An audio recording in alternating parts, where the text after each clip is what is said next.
Welcome to another weekend bonus episode of the Techmeme Ride Home and another portfolio profile episode. We're going to talk to another great startup that the Ride Home Fund has invested in. Today we're going to talk about Readocracy. We're going to talk to the co-founder of Readocracy, Mario Vasilescu. He's actually sitting, if you can hear the sound quality again, in my kitchen across from me at the kitchen table. So this is another kitchen table episode, if you will. Mario, thanks for coming and talking to us today. It's my pleasure. Honor to be here. I hear these are special, so I'm excited. People tend to like them. I guess it's because, I don't know, when you're doing stuff in person, maybe it's always better. Yes, I think so. Than virtual and remote. So let's just start with the quick sort of what is Readocracy? What are we doing with Readocracy? And then we'll go into a little bit of the founding story. Sure. So Readocracy, as you probably gather from the name, comes from reading times meritocracy, supporting democracy. We give you credit for all the content you consume. So all the huge amount of time you spend online reading articles, watching YouTube videos, reading papers, all that, you normally have nothing to show for that. Everybody else has data, you have none. We make it count. So privately, we give you insights that are like a Fitbit for your mind. So you start understanding how your consumption is affecting your mood, your anxiety, your bias, all that stuff. And then publicly, we actually turn it into credentials in some cases that are defensible in terms of school and jobs, and also basically like an intellectual portfolio page that lets you prove yourself on any subject you are passionate about using the time you're spending anyways. So credentialed, you mean that in the actual sense of the word, so that I could get credit for being an expert in a certain area if I've done enough reading or watching or listening? Yeah, so there's kind of two ways. One is literally just showing it. So one of the issues we see is that schools and the way we think of school has abstracted credentials, where you get this piece of paper, you get a badge, and you just rely on the brand to be credible, but then you have no idea about the learning the person did. We think it's important that you add some transparency there. So the first piece is just, here's a page where with data, and also by scrolling through and quickly filtering, you can literally see what's in my mind and my annotations and the time I spent. The other side, yes, the other side is actual credentials. So if an expert says, hey, me and my friends think you should read these 8 articles and 2 books on neuroscience, and we're experts in neuroscience, Readocracy will know that you actually did it. And that way we can check it, and basically it's making credentials programmatic. And there's also credentialed in the sense of this can follow me around the social web, and as you said, it's sort of a way of showing people what you do know, even if they don't know you. Exactly. So you can think of this as being really important to trust. Trust in terms of, hey, should I give this person a job even though they might not have the experience I'm looking for? But also trust, hey, should I listen to this person who may be a lunatic online, but they seem very tantalizing in their inflammatory statements. This can be, and that's one of for example, that's one of the integrations we're really excited to roll out soon, which is a Discord integration. Discord can get super noisy. You don't know who you should be listening to. Same thing with Reddit threads. Imagine you suddenly had a little thing injected under each person who posted saying, this person actually knows a lot about the subject, or there's nothing there. And so we're doing this obviously by plugins and apps and browser plugins. Yeah, so that's a really important question, both for how it works, but also the privacy side, which I want to emphasize and is very important to us. The core technology, it's because we can tell if somebody actually paid attention to a piece of content, how intensely. It's patent pending. We've worked with leading experts in Israel and the US on this. What we're doing is truly leading edge. It's very hard to game. You can't just leave the page open. You can't just scroll to the bottom. It's tough, and it's only getting better and better. So that's packaged as a browser extension, as a mobile app, or if you're a website owner, you can literally just put it in your site so that every visitor gets rewarded for spending time with your content and is incentivized to keep coming back. So it's great for quality content creators as well. From a privacy perspective, using the words "it follows you around" is terrifying these days. So it is very important to emphasize that Readocracy is extremely privacy first. First of all, it's designed so that you always know when it's on. It's not like one of those extensions where you have no idea when it's tracking or what it's tracking. You always can see it and know. It only runs on regular articles, regular PDFs, and YouTube videos. It is incapable of turning on adult content, banking content, shopping content. And even if it is what seems like a normal article, but it detects sensitive words, derogatory language, and whatnot, it will switch to private just in case. So we've already we got an award from Mozilla. We're super, super committed to the privacy aspect. All right, let's talk about you Yes. before we come back to what you're doing. Yeah. This is not your first startup, Right. but from talking to you over the last year, I can tell that this is something that you're extremely passionate about. So maybe this is your dream startup. Yeah. But real quick, just give me your background and your entrepreneurial story. I studied robotics engineering, but halfway through realized it was not for me. Decided to finish because I felt like it was really, in a helpful way, changing how I think. And also to prove a point to myself that I could finish something torturous. But halfway through, I got into social impact entrepreneurship and was really into that. So that's kind of how things started. And then I won a competition for the future of work in Canada for predicting work in the year 2040. Got picked up by a think tank in Paris. And so I spent just over a year leading an innovation project on like how generations are changing how we work, how technology is changing how we work.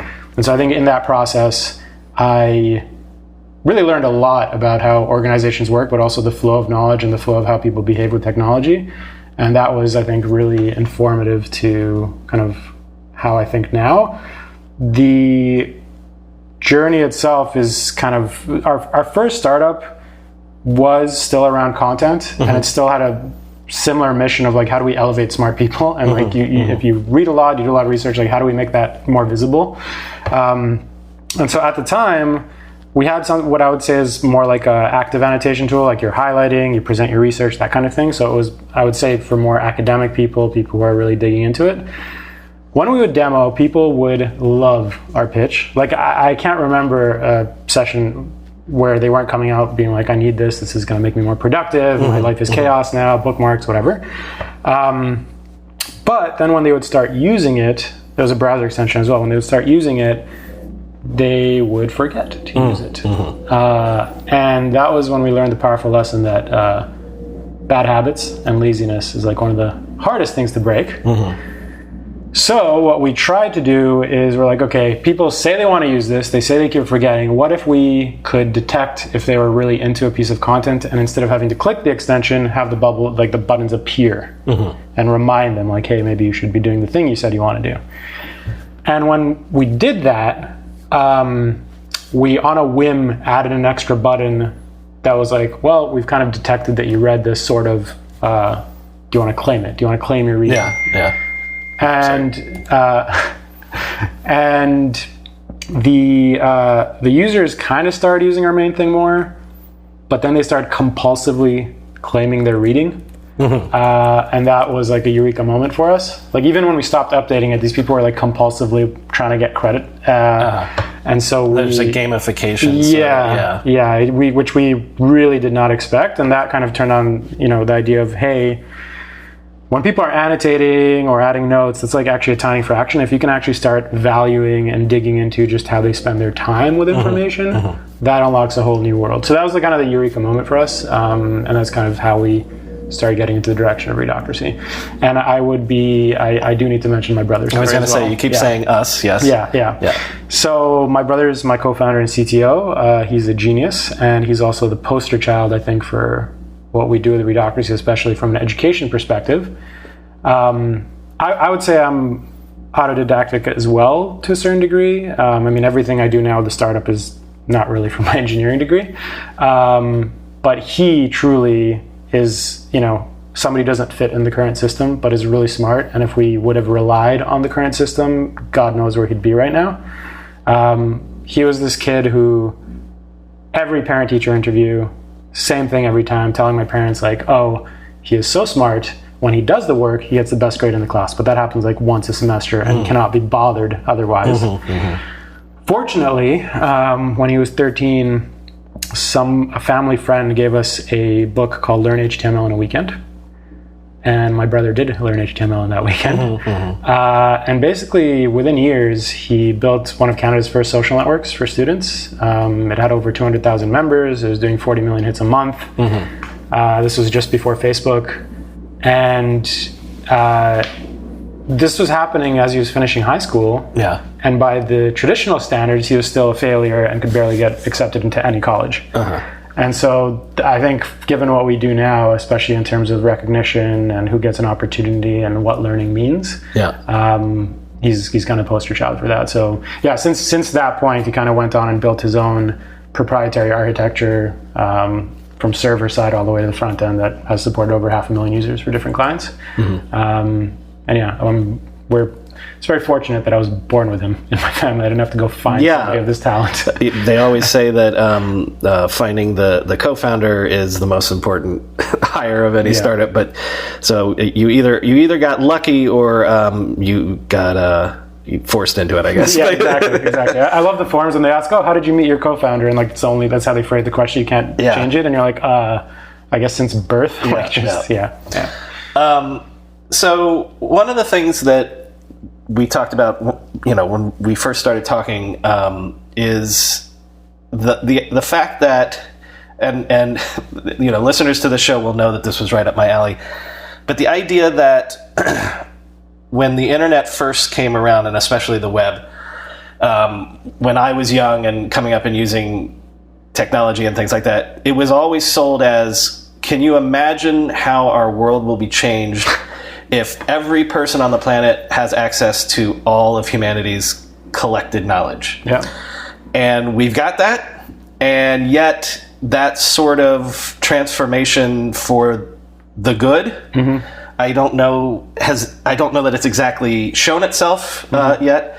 And so one of the first things that you said to me in terms of like the why of this company and this idea was just sort of to not rediscover is the right word, but try to bring the focus back to the learning and knowledge and the straight knowledge potential of technology as we have it today. So let's start there and and I guess there's two sides of looking at that. Can I also, I want to tell the deep down why for me and my brother, from our family, because it ties to this. This is the real why. Yeah. Like maybe not the why you lead with in the pitch, but exactly. Okay, yeah. Go ahead. But for people who want to hear the real the story that really motivates us. Sure. So our family's from Romania in Eastern Europe. My parents left during communism, and growing up, we would hear so many stories constantly about our grandparents and great-grandparents, because they had been very impressive intellectuals, but also just really impressively civic-minded. So they would just do these they were just great people, in the big-hearted sense of the word, and alongside being very smart. And so we kept hearing about this, and these became the values I think we grew up with. And it just seemed like whether it was post-communism corruption in Eastern Europe or just the Western media ecosystem, it seemed like the world was optimizing for the polar opposite of these values. So it wasn't that, people who were informed and helpful and balanced, those were the losers. The winners were the most agitated, divisive, angry, ignorant.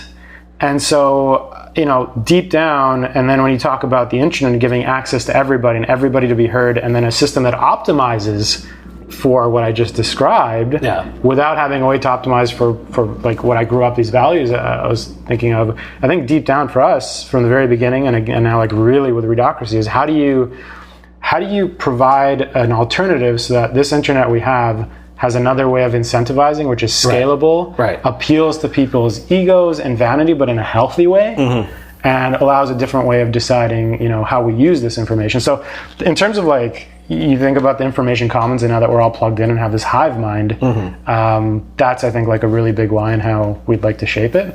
But there is also the aspects we can get into of how we value our relationship to the information. Yeah. Well, it's also about how we measure what happens on the internet, in the sense that the web has largely been monetized through advertising. Advertising is throwing money against attention, and there's no value in the attention. Well, there's no value in the quality of the attention, but the quantity. So as we've seen with social media, the thing that has been valued is sort of the addictive nature, that just keep watching more, just keep scrolling more, just keep clicking more.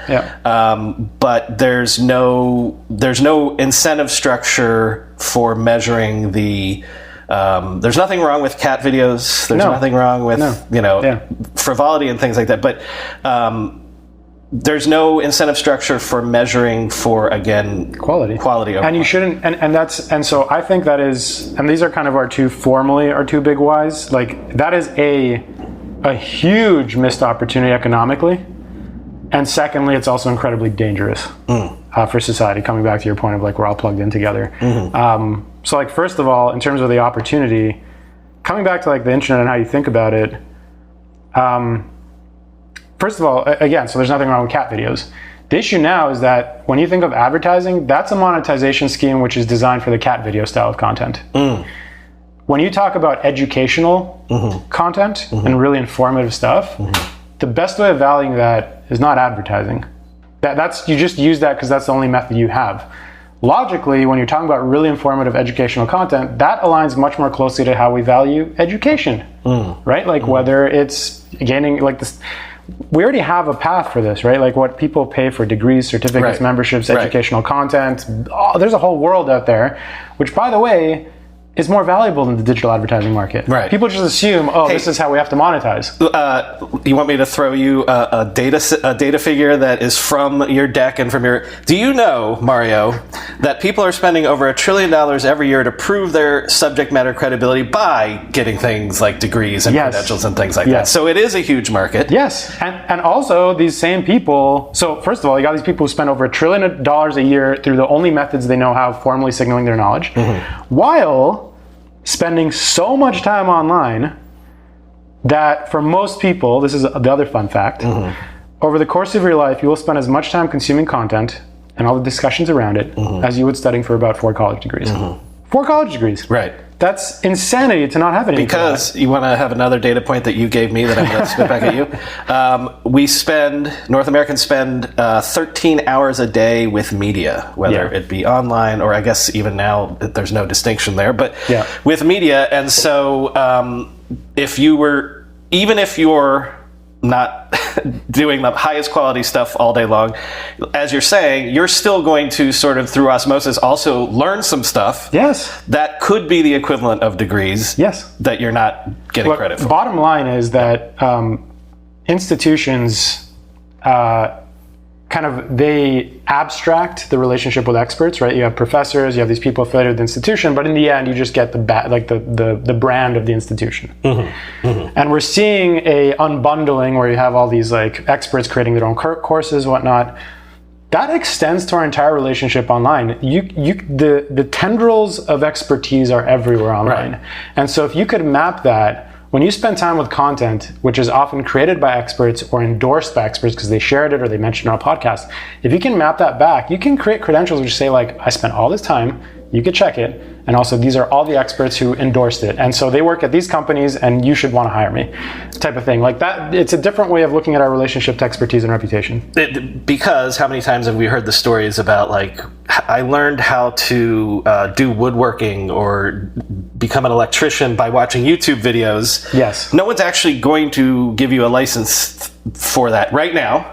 But hopefully in the future they would. Or if you listen to the entire run of the British History podcast, which I think is, 700 episodes or something, like from Roman times through, Liz Truss, like you're talking about, you've listened to hundreds of hours, more than you would ever have spent in any British history college class.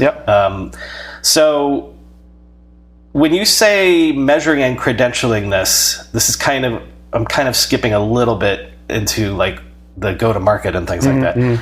But so what you're trying to do is create a platform that not only will allow people to, in the background, measure their knowledge intake, but then a platform for, say, your employer to be able to credential you for continuous learning and learning new skills, an academic institution to adopt this as a platform. So totally. Yeah, so that's really important to us, and it's kind of been part of the learning journey of where does this fit in. I think for forward-thinking, knowledge-driven organizations. So what I want to, because you say like, oh, companies can use this in terms of continuing learning. The continuing learning space in corporations is, I would argue, toxic in terms of, it's this totally backwards way of thinking about learning where they say like, we think this counts as good content, and if you don't learn through here, your learning doesn't matter. Or like, here's a backdoor to, in a very high friction way, pull in your learning. And so people, you ask anybody in a corporate environment if they use the formal learning, I'm doing air quotes, formal learning that their company gave them, like very few will use it, and most of them will be like actively antagonized by the proposition. And so I just highlight that because like I don't want people to think we're building like a corporate LMS or anything like that. Right. The point of this is to again explode the idea of learning because it is part of our lives continuously. And if you have a learning passport truly that is like data driven, yes, that fits into a company, but it needs to be a company that is investing in their employees' learning and professional development because they truly believe in their people, not as a means of like surveillance or as a means of like tripling down on their definition of, but within that, yes, it's super cool that we make it incredibly easy, whether it's a professor who has some friends in industry or a company that can look to a specific department to say, hey guys, can you just put in what you think are the essential readings or viewings or whatever it may be and your notes on the subject? And with Readocracy, we will be able to know if people work their way through it. Whether that's outwardly to clients, whether it's inwardly when people are onboarding into the company. So yes, totally. And then in a classroom environment, that gets super cool because you can start generating hybrid credentials between courses in school and practicing industry experts. So students become like pre-vetted as they enter the workforce in a way that companies want. And that also is kind of like our Trojan horse is not a good word, but like, a way we can get in to work with academia despite the fact that at first blush you might think that they'd be scared of us. The Dream Cloud Bigger Than Black Friday flash sale is here. Get 25% off everything, including the Dream Cloud Premier Luxury Hybrid Mattress. Dream Cloud combines the perfect blend of comfy memory foam and supportive coils to make you feel like you're sleeping on a cloud. Order today and get 25% off any mattress purchase plus $499 in accessories, including premium pillows, a sheet set, and mattress protector. Visit dreamcloudsleep.com for 25% site-wide. Hurry, this offer ends soon. So let me come to a flip side of a coin, even though I think I'm going to have a third side, so coins only have two sides. But the flip side would be if we're talking about information diets, and there's all the talk of, false information, misinformation, disinformation. One of the problems is that old New Yorker on the internet, no one knows you're a dog. I love that. In the same way that you can talk about you can go on and talk about nuclear physics, and any idiot in the world on Twitter will come up and tell you you're wrong, even though you're a PhD in the field or whatever. So one of the things that credentialing and signaling, is, I think a term we can use, is we can, if we have a platform that is understood and is sort of universal, it'll allow us to identify the people that are true experts in an area. And I'm going to go on a little bit here because this is one of the things that excited me the most about it. And so obviously you say, well, a PhD should credential you enough, and that should matter and should count. But a PhD could still have a debate online with somebody that's knowledgeable in a space. And so a PhD could know, well, this is a person that knows what they're talking about. And one of the things that you and I talked about early on is you think about areas where, especially in recent years, there is no credentialing and there was no tradition of expertise. If you're going to be an expert today in crypto and Web3 stuff, it's all about all the time you spent on a Discord channel and sort of the debates you've had there, the learnings you've gotten there. And so that's not a PhD. And yet that, the people that are moving Web3 forward are learning there. And so if there was some mechanism to be like, listen, this person knows about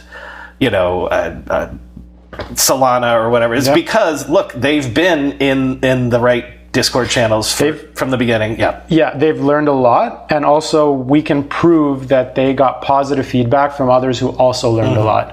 Because that's the danger when you start saying like, oh, I'm big on Twitter and like therefore you should listen to me. It's like, okay, like, are you popular because you write really provocative things? It's the same thing we were just saying. Being popular on Twitter or Instagram is the quantity over the quality. Exactly. Right? Exactly. And so if you could change that, and that gets to the heart of like, we've talked about this a lot. I'm a first principles kind of guy. Therefore, in terms of Web3, I'm skeptical of a lot of the aspects. But like when you talk about DAOs, for example, we've seen how many of them flame out when they become anything other than financially oriented. Like if they try to run an organization or a community, like it becomes like a tire fire most of the time. What would happen if power could be assigned with how you've committed yourself to the subjects that the DAO is about? That seems like a more rational and safe way to scale DAOs with integrity. Right. And so Readocracy can become a protocol, and I think as we move in that direction, that's something we've looked at. We've talked to a lot of folks in the space, but I also don't think that you need to start there. Right. I think we can talk a lot about how you can have an impact on Web 2,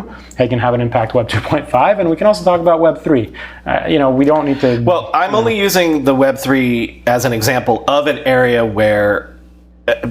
subject matter. Totally. Right, a subject matter where... And Web 3 likes to use the term skin in the game, but that's true for any subject matter where it's like skin in the game is also time spent in the space. Yeah. Right?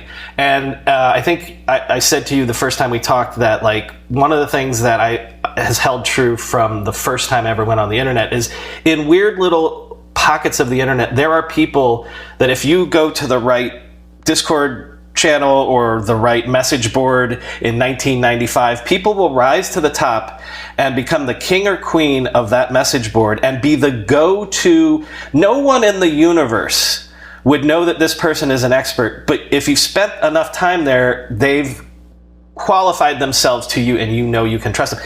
And so what's so fascinating to me is this is an attempt to solve the big problem of like sort of organizing that. And allowing the example I used to you is when I was day trading in the late 90s, there was a guy on the Yahoo message boards that absolutely knew his stuff. If you could have followed his picks, he would have made a ton of money, but there's no way he ever would have been on CNBC because I don't know who the hell he was. He was like some retired judge or something in Western Pennsylvania.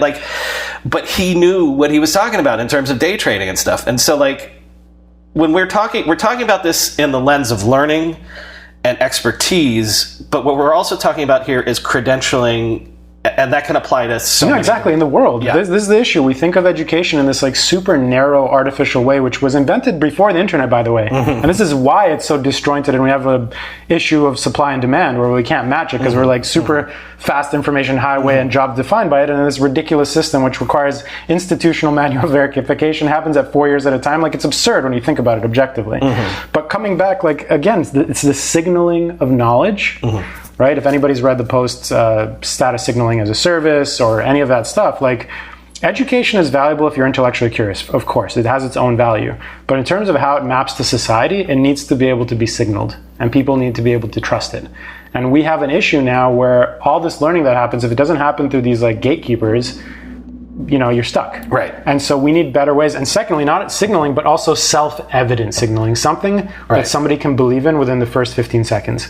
So that you don't have to say like, oh, well, how do I decide? You're in a space online, whatever, and it's like, oh, but this little Readocracy credential is following this person around, and so I can give that a certain amount of credence. Well, so you can hover on it. So when Readocracy is integrated, you can hover and it actually shows you all the time the person spent. You can scroll, you can see the data. So it's not like, oh, Readocracy says. Like, who cares about Readocracy? The point is that it should be self-evident. Right. And the credentials we generate come with a QR code, whether it's on your resume, whether it's on LinkedIn, wherever you want. And if you scan it, it will pull up a full transcript that immediately at the top has the data, has the most important things the person thought were the most valuable to their learning, their annotations, and the most helpful things they said to others who know what they're talking about. And if you still don't believe that, there's a link at the very top, big, that says, not sure you should trust this? Click here, and within 30 seconds, you will see it working on your own attention. And so, again, self-evident. You shouldn't have to trust the Readocracy brand. It should speak for itself. Okay, as I promised, the third side to the coin is what you sort of mentioned with your first startup and learning that this sort of gamification, which I would generally use as a pejorative, even in this sense, except for the fact that the third side of the coin is if you understand that and you start to see this credentialing gaining purchase around different spaces, then you have an incentive. You're incentivized to be like, all right, how do I raise my score? Yeah. Because then it would be, I want to get in on these conversations. I want people to listen to what I have to say.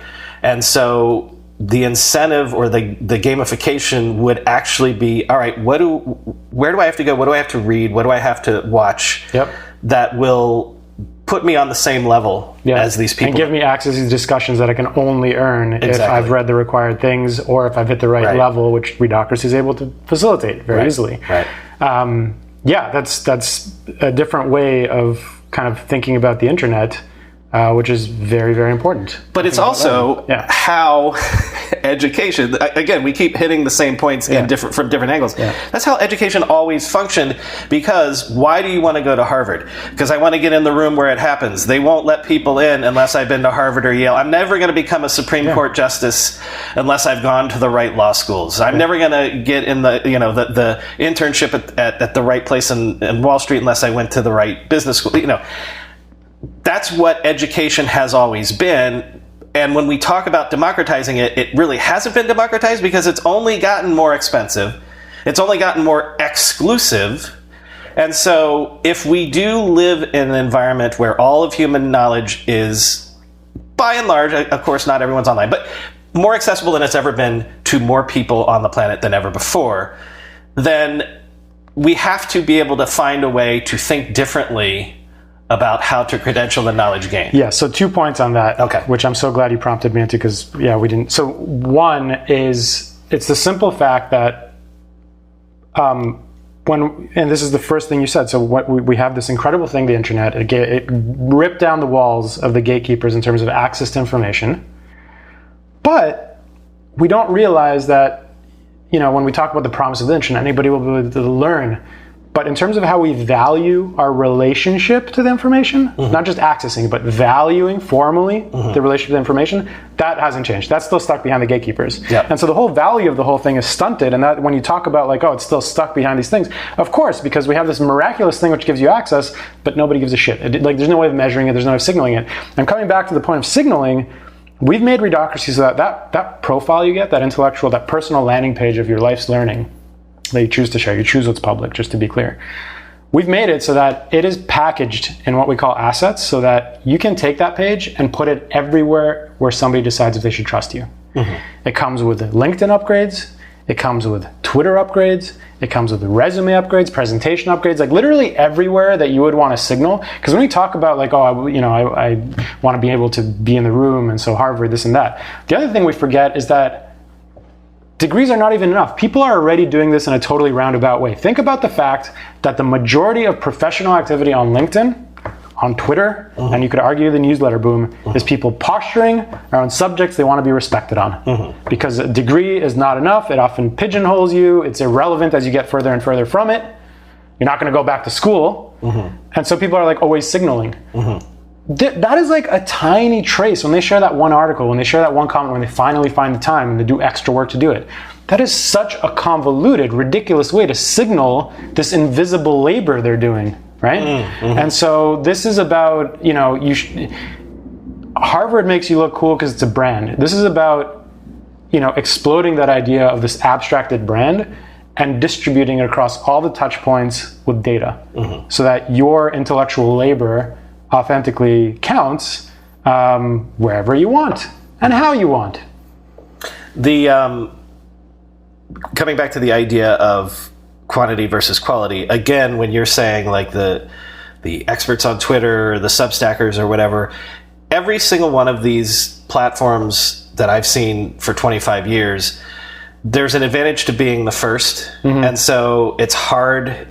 That's why the Vine stars, because if you're first to something, the people that are big on Substack were already big in another arena or whatever, so it's harder to one of the things potentially for social media that this is a problem that Readocracy could attack is that to get the 300,000 followers on Twitter, or to be able to make a living at a Substack, you're already behind the 8 ball, and the people that got there first and planted their flags first have this sort of stranglehold on the conversation. You just learn about a new thing in crypto. I've come back to crypto, but people got to it 6 months before. Oh, I'm too late, etc. Yeah. So this would allow a way to get on a level playing field without having to be there first. Yes. So when we're talking about democratizing and signaling, this is a way that it is sort of leveling the playing field, as opposed to just the person that got there when the coin was exactly half a penny. Exactly. And also we are very mindful of this even. So we have community badges that you can get, which, like, if you're in the top 20% on a subject in terms of consumption, you are well read. If you're in the top 20% of contributing, like, you are super helpful, you are well respected. These things, you can earn it, and it shows if it was all time, so this happened at some point in the past, or if it's like recent. You also get it if it was just the past month. And people can see that, so that people don't feel like, it's too late for me. Like, why would I bother? Cold start problem. Like, no. Like, you can still be respected if you put in the time starting now. So this sounds great and all sort of pie in the sky idealistic stuff, but what are we doing right now? Give me the state of Readocracy if I go and I sign up for it.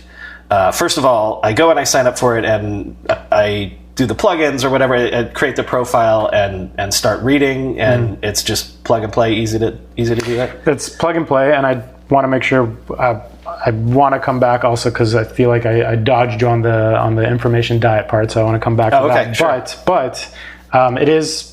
It kind of touches on that. It is plug and play. We have a wait list. We've been very careful. I think we followed the superhuman approach, carefully letting people in, making sure we get people who really get it. And so we've done that for the past year. In a couple of months, we are planning to open it up mostly. You'll still have to read a short page that says, do you understand what it means to be a good information citizen? If you don't read it, you don't even see the sign up button because we're using Readocracy, which is kind of neat. It's like a terms of service of not being an asshole that is built in. So yeah, it's just that you sign up, and once you add the extension, you're off to the races, and you'll see your insights starting to populate. You'll start getting the professional and social upgrades. The idea is that it's freemium, so you use it for free, the basics, and for a month you have almost everything for included. And after a month, it rolls back to the basic account. And if you want to get the LinkedIn upgrades, if you want the advanced insights about your mind, these things are paid. That's how we monetize. We will never sell anybody's data. It's in our guiding principles. So that's kind of how we structure it. Every day, billions of people around the world connect with their favorite brands online through shopping, gaming, banking, learning, and more. Every second, the internet gets more chaotic with more cyber threats. Securing entire ecosystems, clouds, apps, APIs, and users grows more complex, causing friction that slows innovation and hampers agility. With Akamai, cybersecurity becomes an engine for innovation and growth. Whether you want to achieve unmatched security with Akamai's suite of app and API protection or embrace a zero-trust architecture, Akamai can help. With Akamai's insights from the world's most distributed compute platform, they deliver unique security research on the latest attacks and trends on everything from ransomware as a service gangs like Conti, DDoS, and phishing attacks to help you protect your business. Where else can you take advantage of insights from 7 trillion DNS queries per day? Connect with Akamai's experts on how you can achieve unmatched security. To learn more about Akamai and their security research, visit their website, akamai.com. That's AKAMAI.com. Well, and again, that sounds great. Maybe I'm motivated to go sign up and better myself, but also to the degree that you can talk about this, because some of these things that you've been doing are not for public consumption yet, but you're also working with organizations, corporations, academia, various institutions and things like that this is sort of a platform that we'll hopefully see people integrating into traditional learning. So you might find your way into Readocracy. Yes. Can you give me an example? A great example is a fantastic institution which I always love promoting because I love what they do. They're called the Knowledge Society. You may or may not have heard about them. They punch way above, the scale of what they have. Basically, their idea was, they were thinking, it's two brothers actually, also coincidentally Canadian, that I guess made it in the Valley, came back to Canada, and they set up this international alt school, which was saying, well, if we want to change the world, maybe the best way is to find the smartest teenagers in the world and equip them to immediately start making change instead of having to wait to earn respect or grind it out. So they have a school set up for this. It's international. They have American students, Canadian students, international students that are just terrifyingly brilliant. They are some of the top users on Readocracy. The volume of quality research papers and content that these kids consume is horrifying compared to how it makes me feel about myself. But they're basically going to be using Readocracy more and more across. Already a bunch of their students use it a ton, and they have a really neat model around credentialing in terms of students have to work their way through the material. There's brands that come and sponsor credentials, so they're ready for industry. And so that's one example of how you can use it in one institution that's using it. But that use case is what we're doing with a variety of schools and also formal colleges, universities. And what's really exciting is, I can't mention the names yet, but there's some really big upskilling, reskilling, jobs programs, rethinking employment and the pipeline from school to employment in America that we are starting to work with.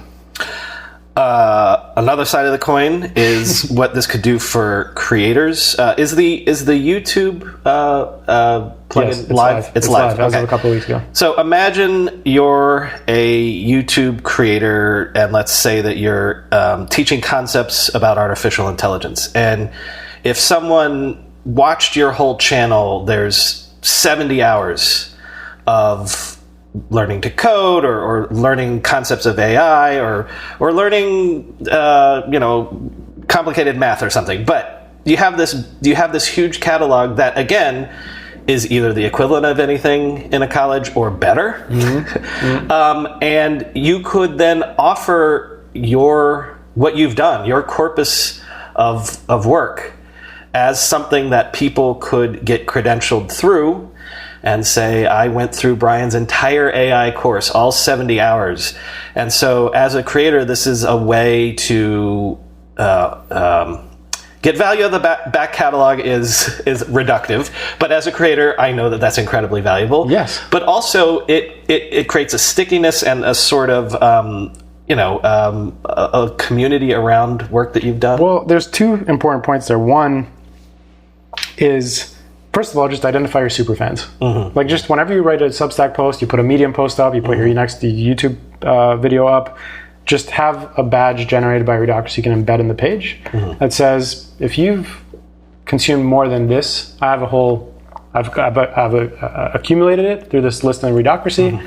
If you have worked your way through it, I would love to give you this badge and give you special access, a discussion that is only accessible to people who have done it. Readocracy can tell. Right. And so that's really powerful. The other way, which is more macro and why this is so important for, a huge issue in society right now, is how do we justify quality journalism? Because it's always losing compared to the most inflammatory, insane stuff. Mm-hmm. And even the quality stuff gets pulled in the direction of a race to the bottom. Right.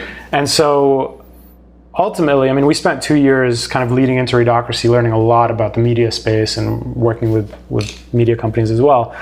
And ultimately journalism, quality journalism, as much as it pains me to say this, the fact is it's a nice to have. You do it for your own responsibility, your own satisfaction. That's why you pay the money or spend the time. You don't get anything formal the vast majority of the time. And so what would happen if quality content was now able to be attached to reputation with formal outcomes? That gives a distinct advantage to quality content where it becomes a vector for identity. Mm-hmm. And so at that point in time, and this comes back to it, if you have an amazing YouTube show, if you write incredible things, we're going to be working with podcasts soon as well, in terms of even if you don't have a video. Right. This is something that should count for something, both in terms of you recognizing your fans and being able to build a community around that for the people who really know their shit and will have the best possible conversation. Mm-hmm. But also, how does this map to you're putting value out in the world because you know something and you've committed to it. How are people able to show that? Right. Well, and as a perfect example, I know there are people listening that have listened to all 1,400 episodes of this show. And I've said before, and I'm kind of joking, but kind of not, that like if you listen to 6 months of this show, you kind of be qualified to get a job at a VC firm. Maybe not become a VC and jump right in right away, but like you would have good knowledge of where the industry's at, the tech industry's at right now. Yeah. So imagine you listening right now, and you know you've listened to all 1,400 episodes. A badge could say, "Hey, this person is fairly up to date on the tech industry." And again, it's not just Readocracy saying. There would be a QR code that is in their LinkedIn, that is in their resume. If they want to put it in there, that when they trigger it, it pulls up a page immediately that shows all your episodes.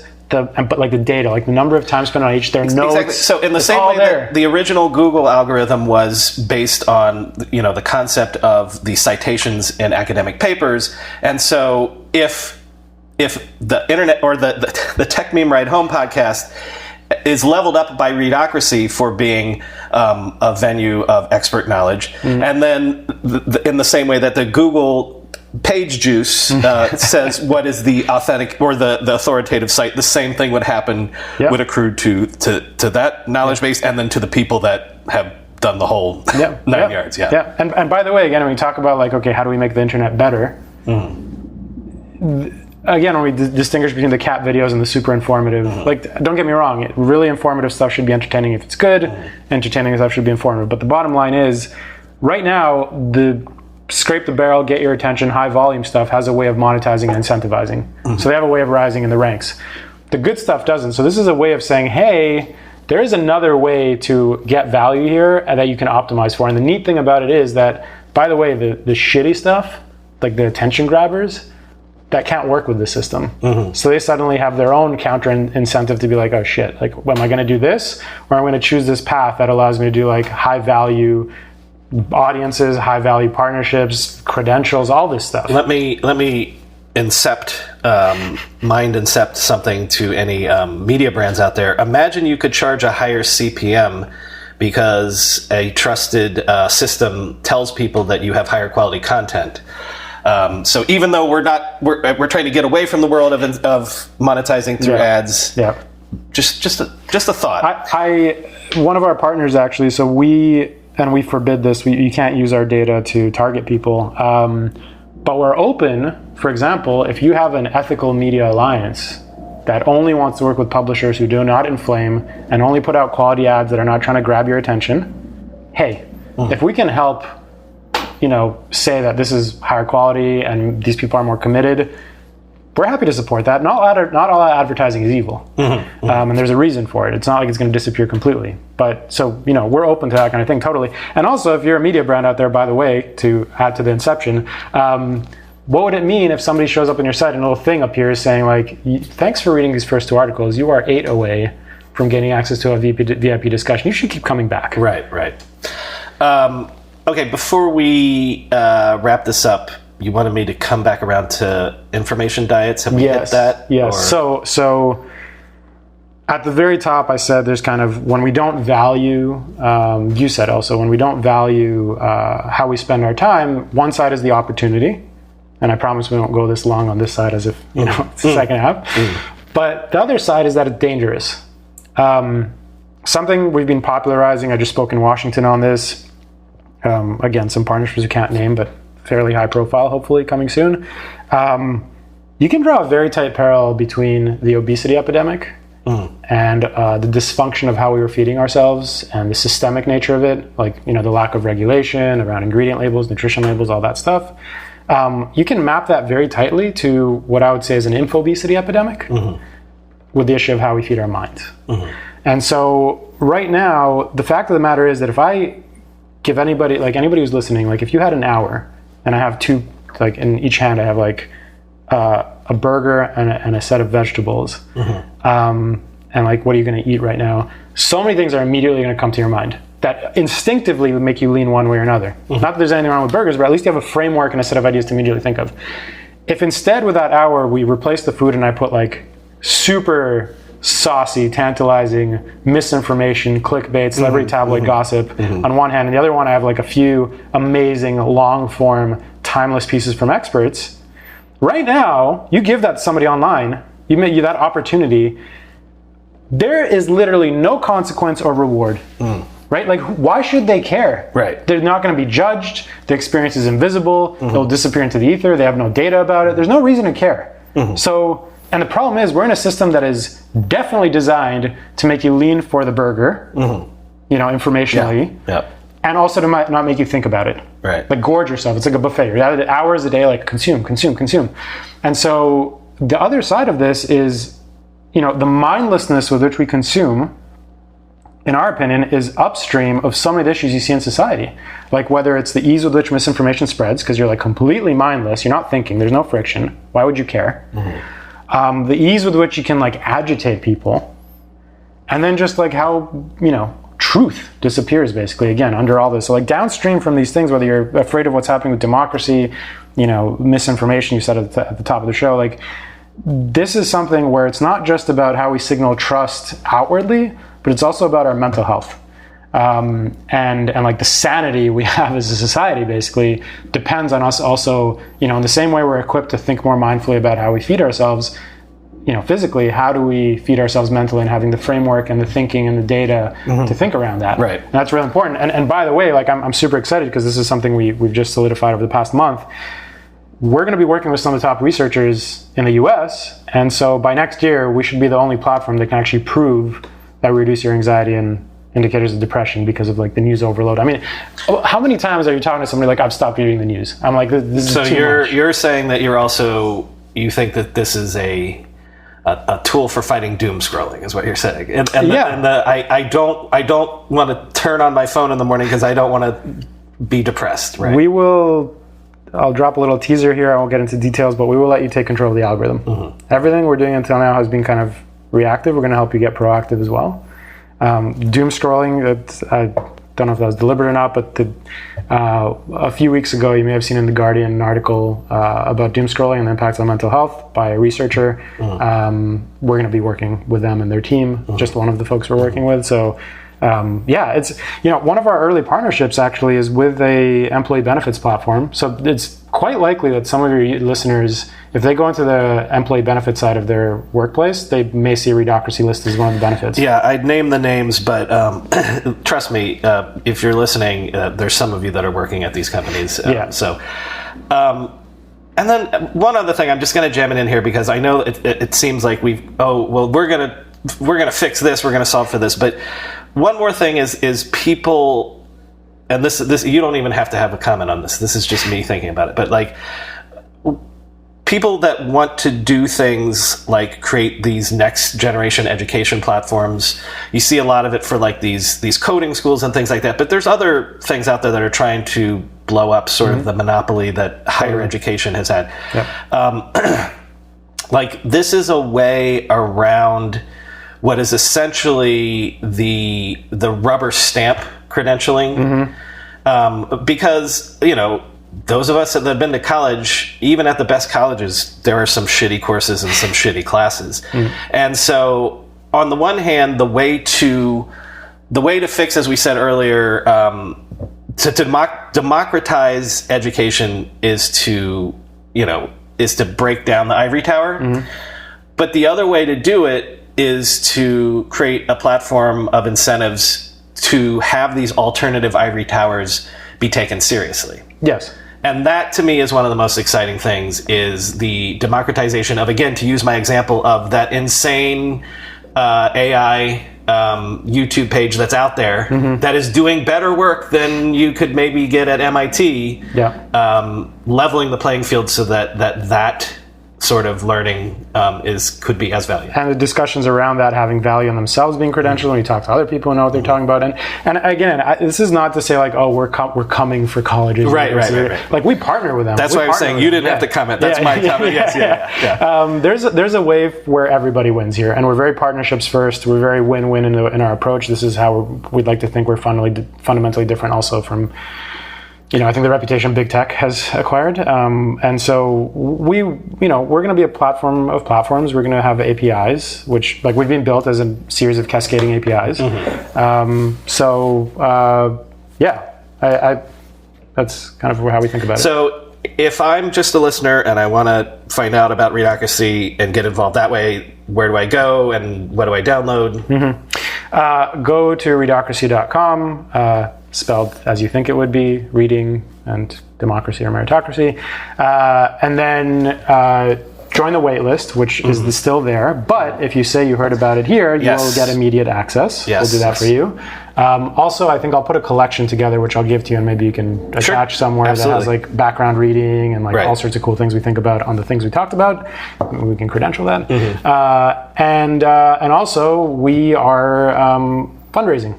And so if you want to help usher in a smarter world, a less insane internet and society, and you like what we're putting down, we would love to have you involved.